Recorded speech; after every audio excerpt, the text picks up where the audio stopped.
राष्ट्रगाथा channel पर आने वाले सभी दर्शकों को, श्रोताओं को मेरा सादर सप्रेम नमस्कार। इस चैनल के माध्यम से 190 वर्ष का कालखंड 1757 से 1947,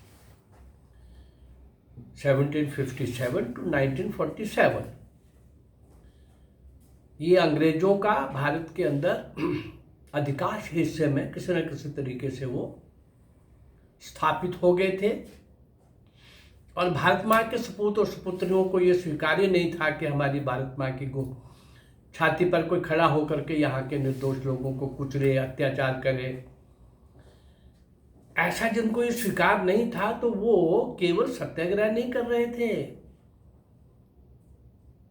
वो केवल जेल में नहीं जा रहे थे, वो सशस्त्र चुनौती दे रहे थे।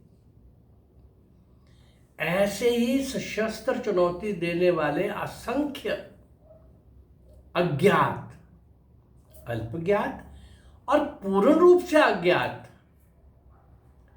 ऐसे 866 या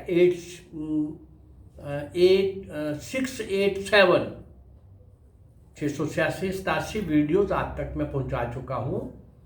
ऐसे सब लोग जिनको इतिहास में कोई स्थान नहीं मिला, फांसी के तख्तों पर झूल गए, जेलों के अंदर लंबी कठोर यातनाएं सहते सहते दम तोड़ गए, काला पानी जैसे घोर नरक वाली ऐसी जेल जिसकी कोई कल्पना ही नहीं कर सकता, नरक की भी बड़ी से बड़ी कल्पना भी जहां तक नहीं की जा सकती, ऐसा घोर नरक। वहां जाने वाले लोग 90% अपनी जान वहीं पर गंवा दी उन्होंने।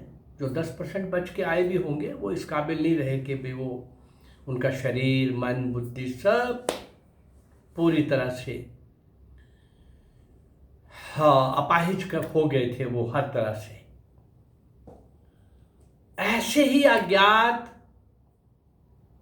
पूर्ण रूप से अज्ञात असंख्य क्रांति वीर वीरांगनाओं की, नायक नायिकाओं की पंक्ति में, श्रृंखला में आज एक नाम और जुड़ रहा है, श्री हिमांशु विमल सेन। श्री हिमांशु विमल सेन मास्टर सूर्य सेन की योजना के अनुसार, मास्टर सूर्य सेन का नाम बहुत आया है, कमाल के क्रांतिकारी, और चट्टागांव का नाम भी बहुत आया है। मास्टर सूर्य सेन की योजना के अनुसार चट्टागांव स्थित फौज के शस्त्रागार पर 18 अप्रैल 1930 की रात को 10 बजे आक्रमण किया गया।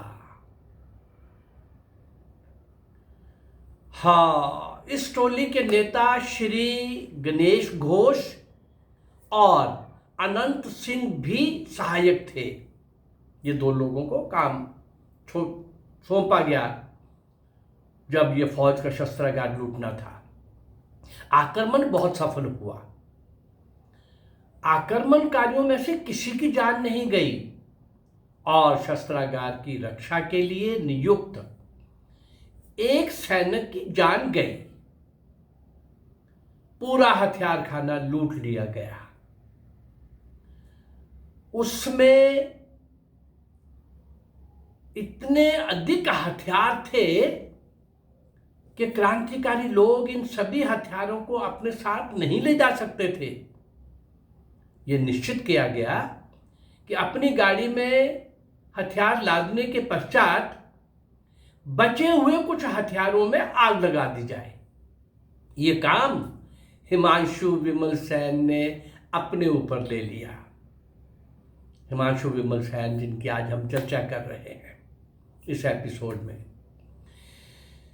हिमांशु पेट्रोल का डिब्बा लेकर हथियार खाने में घुस गया और उसने बचे हुए सभी हथियारों पर पेट्रोल छिड़क दिया। लेकिन वह ये नहीं देख सका कि उसने अपने कपड़ों पर भी काफी पेट्रोल गिर गया है, ये उसको नहीं ध्यान आया। उसने हथियारों में आग लगा दी। असावधानी से लपटों का स्पर्श उसके कपड़ों से भी हो गया।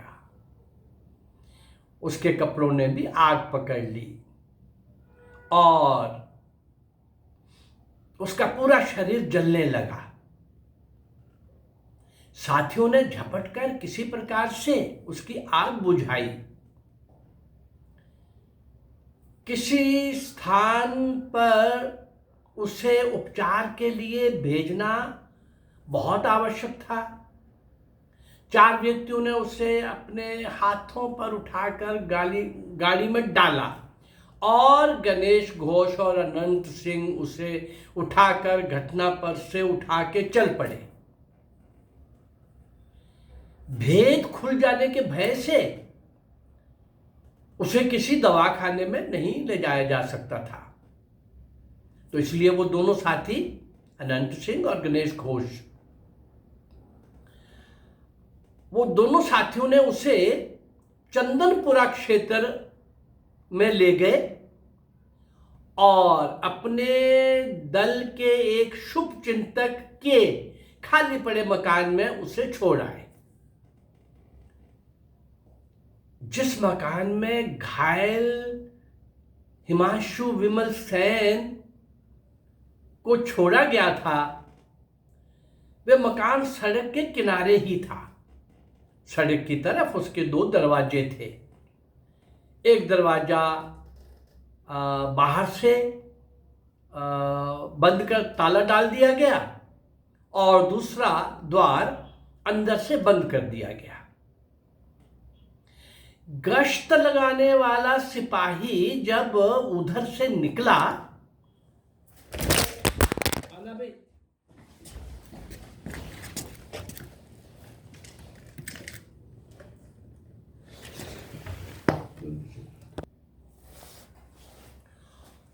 एक द्वार पर बाहर से ताला लगा दिया गया और दूसरे को अंदर से बंद कर दिया गया।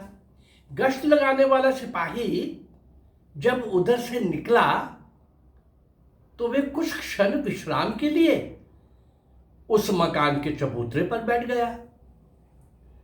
कमरे के अंदर से उसे किसी के कराहने की आवाज सुनाई दी। दरवाजे से कान लगाकर उसने अपने संदेह की पुष्टि भी कर ली। थाने पर पहुंचकर वह एक और थानेदार और कुछ सिपाहियों को अपने साथ ले आया।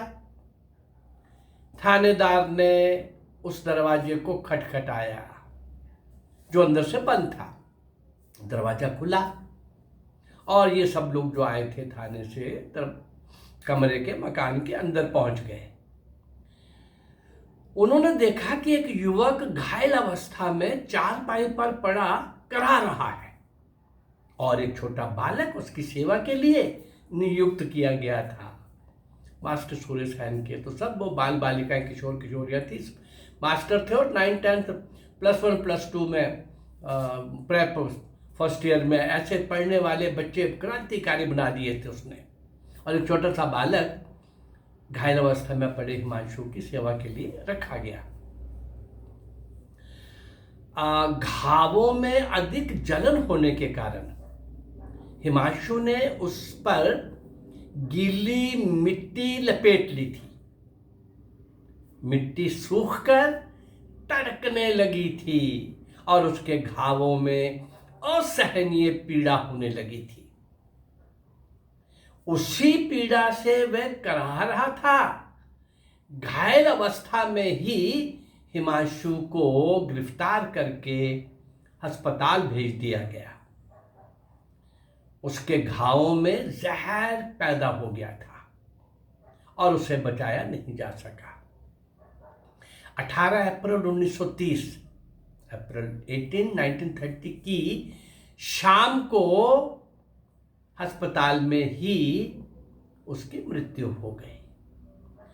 पुलिस ने उससे कुछ बयान अवश्य लिए थे, पर हिमांशु ने कोई महत्वपूर्ण बात, जानकारी, रहस्य उन लोगों को नहीं बताया। एक और पुष्प भारत माता के चरणों में चढ़ गया। भारत मां को स्वतंत्र कराने के लिए कितने असंख्य अज्ञात लोग मैं आप लोगों के सामने ला चुका हूं। मैं भी सारे कहां ला सका हूंगा भाई, लेकिन 1500 से ऊपर ऐसे क्रांतिवीर वीरांगना मैं आपके सामने ला चुका हूं 190 वर्ष के कालखंड की, जिन्होंने भारत मां की गुलामी की बीड़ियां काटने के लिए खुद कटना स्वीकार कर लिया और स्वतंत्रता रूपी महायज्ञ में अपने आप को आहुत कर दिया। कितने संकट, कितने कष्ट, कितनी पीड़ाएं, कितनी कठोर यातनाएं, जैसे मैंने बताया काला पानी का और जेलों के अंदर। और जो लोग वास्तव में देश के लिए लड़ रहे थे और भारत मां की स्वतंत्रता मुकुट के लिए अपने आप को तैयार कर रहे थे, तत्पर थे, अग्रसर थे, जूझ रहे थे, संघर्ष कर रहे थे, कुर्बान हो रहे थे, बलिदान हो रहे थे, उनका नाम कहीं नहीं। और नाम किसका? गांधी और नेहरू का। उन्होंने आजादी दी। अरे भाई, इससे बड़ा मजाक कोई और हो नहीं सकता। एक लाठी तक नहीं खाई इन लोगों ने। और जेल कब जाना और जेल से कब वापस आना है, ये ब्रिटिश गवर्नमेंट के टूल थे। ब्रिटिश गवर्नमेंट को नेहरू तक पहुंचने के लिए गांधी को टूल किट के लिए प्रयोग करना था। ऐसे में कई बातें आपके सामने समय समय पर लाता हूं, तथ्यों के साथ। इन सब लोगों को आपके सामने लाने का मेरा ये प्रयास। अगर आपको अच्छा लग रहा है तो इस चैनल को लाइक करिए, सब्सक्राइब करिए और शेयर करिए। नमस्कार, जय भारत, धन्यवाद।